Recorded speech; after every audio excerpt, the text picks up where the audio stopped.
Little Women by Louisa May Alcott. Chapter 36. Beth's Secret. When Jo came home that spring, she had been struck with the change in Beth. No one spoke of it or seemed aware of it, for it had come too gradually to startle those who saw her daily, but to eyes sharpened by absence, it was very plain, and a heavy weight fell on Jo's heart as she saw her sister's face. It was no paler and but littler thinner than in the autumn, yet there was a strange, transparent look about it, as if the mortal was being slowly refined away, and the immortal shining through the frail flesh with an indescribably pathetic beauty. Jo saw and felt it, but said nothing at the time, and soon the first impression lost much of its power, for Beth seemed happy, no one appeared to doubt that she was better, and presently in other cares Jo for a time forgot her fear. But when Laurie was gone, and peace prevailed again, the vague anxiety returned and haunted her. She had confessed her sins and been forgiven, but when she showed her savings and proposed a mountain trip, Beth had thanked her heartily, but begged not to go so far away from home. Another little visit to the seashore would suit her better, and as Grandma could not be prevailed upon to leave the babies, Jo took Beth down to the quiet place, where she could live much in the open air, and let the fresh sea breezes blow a little color into her pale cheeks. It was not a fashionable place, but even among the pleasant people there, the girls made few friends, preferring to live for one another. Beth was too shy to enjoy society, and Jo too wrapped up in her to care for anyone else. So they were all in all to each other, and came and went, quite unconscious of the interest they excited in those about them, who watched with sympathetic eyes the strong sister and the feeble one, always together, as if they felt instinctively that a long separation was not far away. They did feel it, yet neither spoke of it, for often between ourselves and those nearest and dearest to us there exists a reserve which it is very hard to overcome. Jo felt as if a veil had fallen between her heart and Beth's, but when she put out her hand to lift it up, there seemed something sacred in the silence, and she waited for Beth to speak. She wondered, and was thankful also, that her parents did not seem to see what she saw, and during the quiet weeks when the shadows grew so plain to her, she said nothing of it to those at home, believing that it would tell itself when Beth came back no better.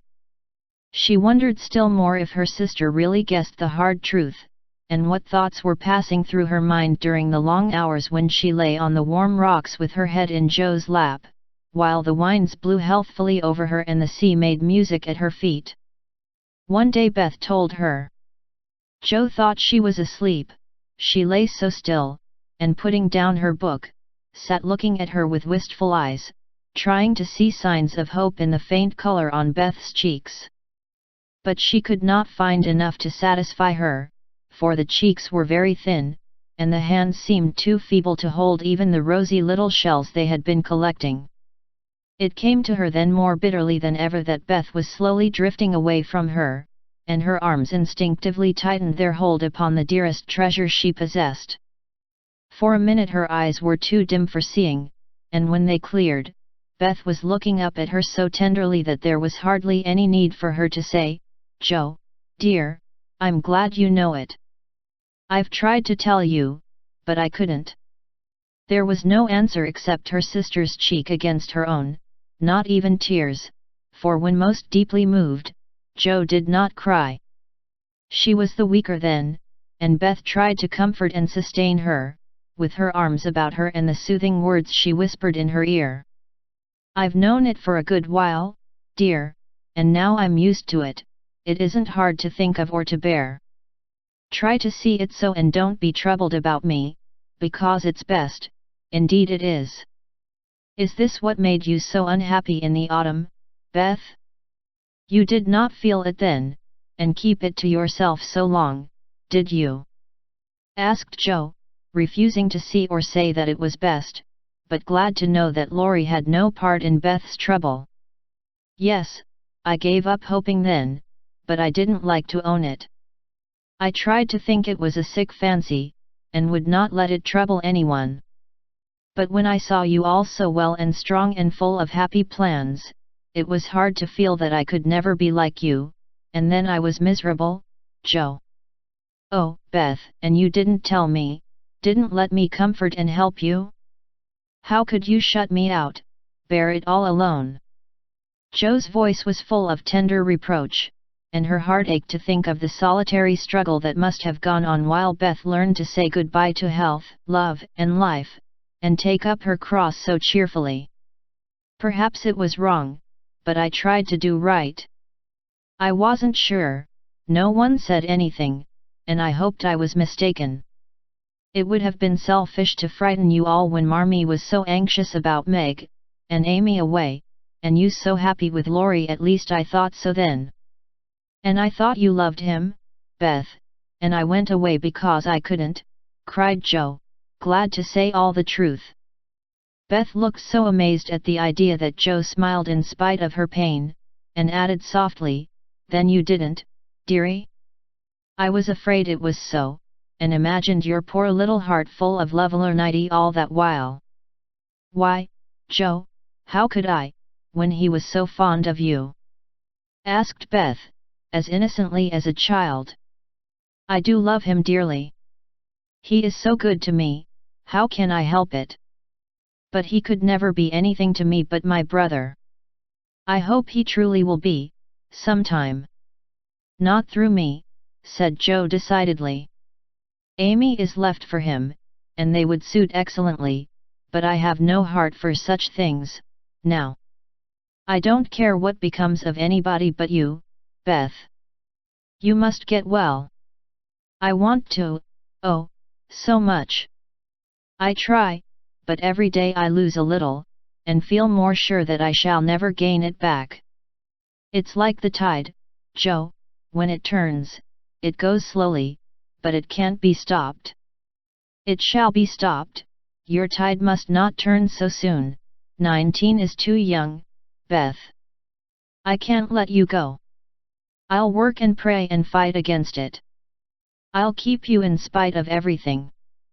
There must be ways, it can't be too late. God won't be so cruel as to take you from me, cried poor Joe rebelliously, for her spirit was far less piously submissive than Beth's. Simple, sincere people seldom speak much of their piety.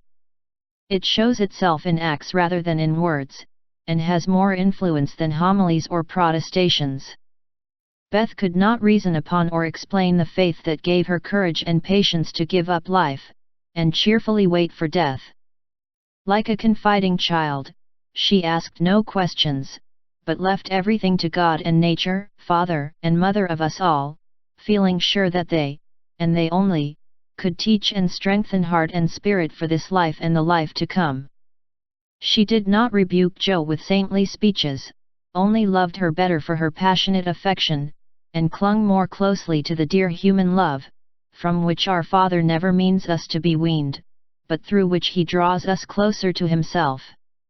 She could not say, I'm glad to go, for life was very sweet for her. She could only sob out, I try to be willing, while she held fast to Joe, as the first bitter wave of this great sorrow broke over them together. By and by Beth said, with recovered serenity, you'll tell them this when we go home. I think they will see it without words, sighed Joe, for now it seemed to her that Beth changed every day. Perhaps not. I've heard that the people who love best are often blindest to such things. If they don't see it, you will tell them for me. I don't want any secrets, and it's kinder to prepare them. Meg has John and the babies to comfort her, but you must stand by Father and Mother, won't you, Joe? If I can. But, Beth, I don't give up yet. I'm going to believe that it is a sick fancy, and not let you think it's true, said Joe, trying to speak cheerfully.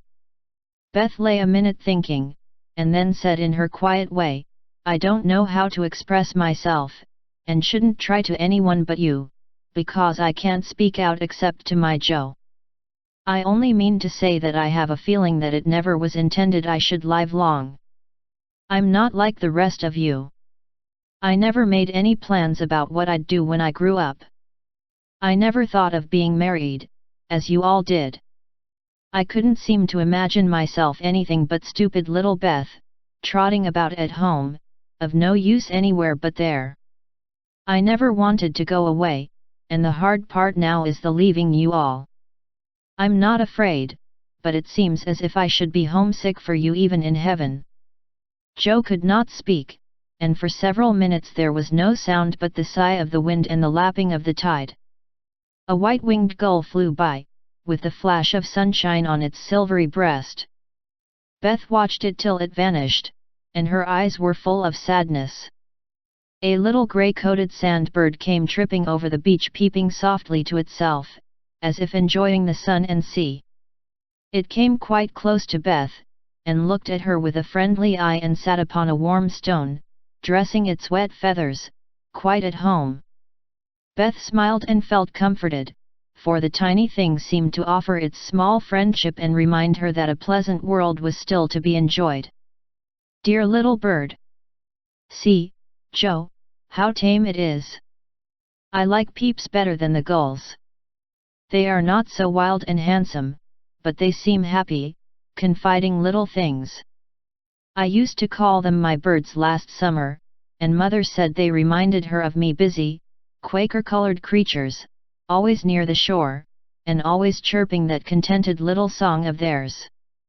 You are the gull, Joe, strong and wild, fond of the storm and the wind, flying far out to sea, and happy all alone. Meg is the turtle dove, and Amy is like the lark she writes about, trying to get up among the clouds, but always dropping down into its nest again. Dear little girl! She's so ambitious, but her heart is good and tender, and no matter how high she flies, she never will forget home. I hope I shall see her again, but she seems so far away. She is coming in the spring, and I mean that you shall be all ready to see and enjoy her. I'm going to have you well and rosy by that time," began Joe, feeling that of all the changes in Beth, the talking change was the greatest, for it seemed to cost no effort now, and she thought aloud in a way quite unlike bashful Beth. "Joe, dear, don't hope any more. It won't do any good. I'm sure of that. We won't be miserable, but enjoy being together while we wait. We'll have happy times, for I don't suffer much, and I think the tide will go out easily, if you help me." Joe leaned down to kiss the tranquil face, and with that silent kiss, she dedicated herself soul and body to Beth. She was right. There was no need of any words when they got home, for Father and Mother saw plainly now what they had prayed to be saved from seeing. Tired with her short journey, Beth went at once to bed, saying how glad she was to be home, and when Joe went down, she found that she would be spared the hard task of telling Beth's secret. Her father stood leaning his head on the mantelpiece and did not turn as she came in, but her mother stretched out her arms as if for help, and Joe went to comfort her without a word.